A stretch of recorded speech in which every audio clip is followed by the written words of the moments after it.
Welcome to qnawire. Here, we've defined the ratio of the normal force to the total weight of a pilot in a fighter jet for a given radius and velocity. Now, it might seem weird to look at a plane and think about normal force, but we're looking at the normal force between the pilot and the chair. And we know that when the plane is going in a circular motion, that the floor of the plane can be approximated by a kind of banked curve shape. If we imagine this dot as chair with the pilot in it, we know that the force of gravity must be pointing straight down with a normal force perpendicular to the surface. Now, we can break this normal force up into components like we usually do for this kind of problem if you've seen these before. We have a vertical component as well as a horizontal component, Fx. Now, the vertical component, which we can see, must be balancing out the gravitational force since they're pointing in opposite directions. So Fy equals mg.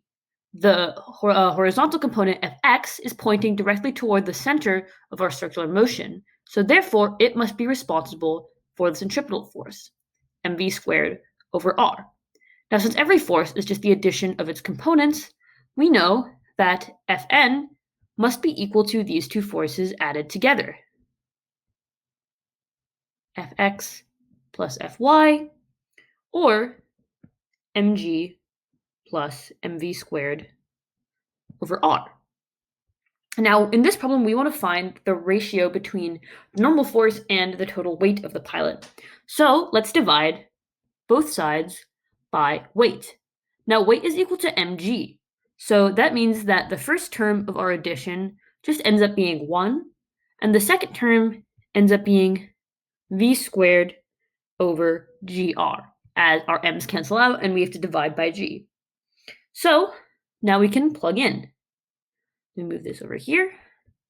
Fn over omega is equal to 1 plus our velocity, which is 230 meters per second, squared, divided by 9.8 meters per second squared, multiplied by r, which is 690 meters. That is going to be equal to 1 plus 7.82, which we can round to say that Fn over omega is equal to 8.8. And considering that the problem tells us that a ratio of 2 is enough to make a human being black out, that is a pretty high ratio.